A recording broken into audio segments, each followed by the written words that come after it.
Hello everyone, Sam in the booth here. I'm going to be commentating over the tournament I had recently. Kind of had a lot of good things, bad things, lots of ups, lots of downs. Anyway, strap in for a wild ride. Back into the action. I started off with a little bit of warming up. Had some nice putts. I was messing around with my style of putting, trying to do some straddle putting. It was kind of working for me a little bit better than my normal putts, my staggered putting. Anyway, I did some warm-up throws, forehands and backhands. Did some push-ups off screen to try to warm up my forehand a little bit. As you can see, I'm running over here, trying to warm up, keep my body loose. First hole, it's about a 350-foot, 360-foot shot. Nice stock backhand. It's a little bit tough, but had a beautiful shot. Ooh, nearly skipped it in for the ace. Moving up to my short 15-ish footer. Can you guess what happens? Do I make this putt or miss it? I miss it. Unfortunate.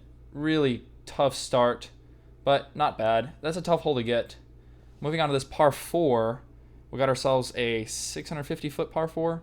It's OB lined on the left side all the way, so you have to kind of get it inbounds on the first shot. It gives you kind of an easy up and down, but the tough part is, as you see here, that looks fantastic, but it slopes away a lot back here and leaves me with a 30-foot uphill putt, which I miss high.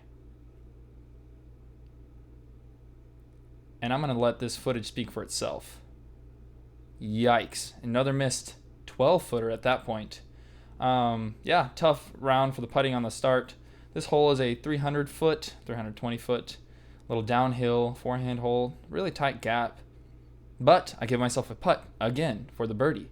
This time, we connect. Let's go. Anyway, moving on to the next hole. This is hole 4. It's a par 4. It's a pretty tough par 4. It's like 650 feet, but it's also uphill through a tight gap. I ended up out of bounds on my first shot here and had to do a tough scramble shot from out of position completely. Usually this is a guaranteed bogey, but my forehand was kind of feeling it on this shot. I kept missing it. Anyway, give myself a solid 12-footer, which I kind of missed the last few, so I was a little bit nervous coming into this one, especially how uphill it was, but I drain it. Beautiful putt there. Moving on to hole 5, we got ourselves a par 5 this time, and I throw it low. I don't really miss this hole very often, but into those dirt piles we go.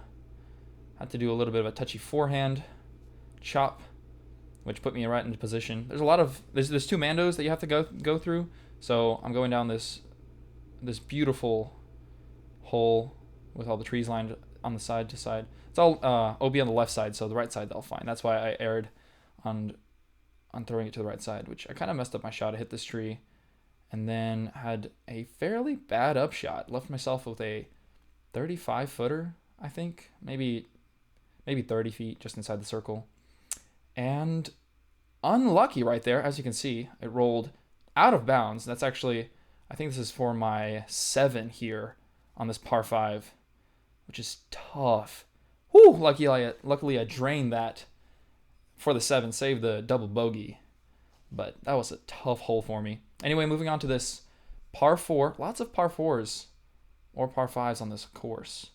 Threw a monstrous shot. That was at least a 450-foot, 500-foot drive. Leave myself with this pretty good upshot. Unfortunately, this whole right side is out of bounds, and I decided to throw a slightly flippy disc to try to get there. Oh, this is a par 5, by the way. I'm sorry. I was going for the eagle, and I did not cross inbound, so I had to take it like 20 feet in front of me and throw this backhand. That was pretty good, but I kind of threw it a little bit long. So to save the par here, I believe this is the par. Yeah. I just barely don't catch enough chains and it just kind of jumps out. I don't know. That was kind of like a 50-50 for me. I yank this one a bit to the right. This is another par 4. This is a par 4, I believe. And I get off into these woods. It was a bit of a tough shot for me, but gave myself somewhat of a look. Kind of threw it out into the sky, into the middle of absolutely nowhere. But somehow it does a massive S shape, pans out to near the basket, actually, kind of like a 35-footer. Yeah, I actually stepped this one off. It was just outside of the circle. And bam. Luckily for me, I connect on it. Solid jump putt because I'm doing straddle right now. I'm not doing the staggered putting. Yeah, that putt, I don't really know what I'm at this point, but I know, oh, I stepped this one off as well. I'm like, ooh, am I outside? Because I just made one outside the circle, and I wanted to see if I could do it again. And yeah, I guess it was outside of the circle, but this time I do not make it. My putting has been really feeling weird recently. I want to do like a video series on my putt progression and trying to make it. Oh my goodness, I missed another one. That's tough. Anyway, as you can see, my first 9 on this course, during this tournament, was pretty bad. Kind of really bad, actually. I missed a lot of putts, a lot of really short putts. But yeah, I'm really wanting to do some kind of series where I really actually try to train and develop a really good putt. Wow, another unlucky roll. I don't know how I hit that, but I did. A layup for the 4. This is a par 3. It's about 300 feet. I forgot about talking about that. I'm gonna have to change the pacing on these videos because this is a little too fast. I can't even really put my thoughts in without. Oh, I smack a tree at the very last second. That was almost a really good shot. This hole is really tough. It's like a 320 foot uphill shot, but it feels like you're throwing 400 feet just because of the elevation change. It really goes uphill really quickly. It's a tough shot. Anyway, missed my putt. But yeah, like I was saying, the first 9 here, really kind of struggling with the putting. My throwing's actually been good. I feel like I've put myself into a position to score on nearly every hole, or at least within circle 2, circle 1 most of the time, I think.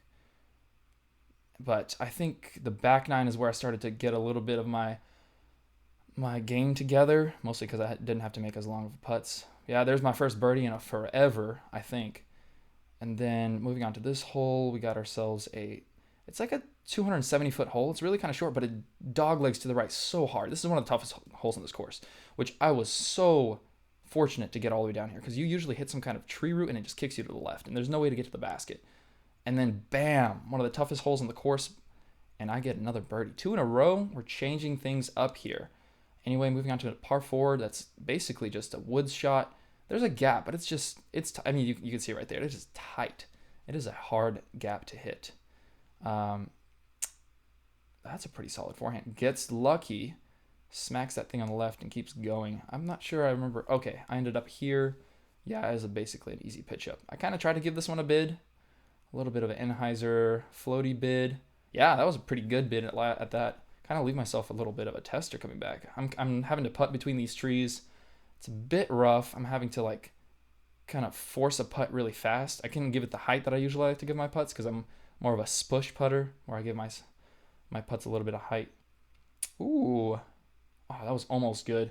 This hole's pretty difficult. It's like a 320-foot hole, but the gap you have to hit is so late. You have to really commit to your line, but there's out of bounds all across the right side. There's a barbed wire fence. So escaping with a par on this hole is more than good enough. You definitely want the birdie. It's a very gettable one. Ooh, this hole is a par 5, I believe. Yes. No, it's not. It's a par 4. It's a par 4. Usually, I'm pretty sure in the big tournament that's coming up in the summer for this, the main tournament director is going to have this big old hole that I'm sitting in out of bounds. But actually, I missed this Mando, that tree that's to my left, that big old tree in the scene. I actually went short of it. It's Mando right, and so I'm actually throwing for 3 here. And I throw a pretty good shot considering I was like 450 feet short, and Mando missed. So this is actually my par putt, which, I don't know, do I make it? Let me see. Hey, I actually made a putt. Let's go. Anyway, that was an incredible par save. Could have been much, much worse. This is a par 4 I kind of like. That's a really good shot. You kind of want to be in that gap. Actually, my shot was literally perfect. Then look at this. It's a really hard, tight corner to the left. If you're short left, you're donezo. And if you're short anywhere, it's really, really tough to get up there. That was a really beautiful birdie right there. My back 9 is looking a lot better. I'm not going to lie. Let's see what happens on this hole. Yeah, this hole is a 250 foot little par 3 that really cuts to the left. As you can see, I got myself a little 35 footer that I do not make, but it's a pretty tough hole. I kind of like it. Very wooded. If you are short at all, you it's really tough to save the par. Moving on to the final hole. Beautiful hole. I love this change to the course. These used to be the Belton Open, Heritage Open, and they had some reconstructions. There's some different areas with some soccer fields and whatnot. And now this course is, hey, look at that birdie. Beautiful birdie to end the round. Let me know how you feel about this style of content. Leave a comment down below, just some sort of advice. Anything would really help. If you would like to see any changes in the editing style, perhaps in the timing, the construction of the videos, the commenting, I don't know, it's something like that. Just leave me a comment for advice how you would think this content would be better, because I do want to be a little bit of a better YouTuber. It's going to take some time and some effort, and I'm learning and all that, but it'll come with time, I'm sure. Anyway, thanks so much for watching. Make sure to subscribe and make sure to leave a like. It'll help the channel out a lot, and especially if you like this content. See y'all later.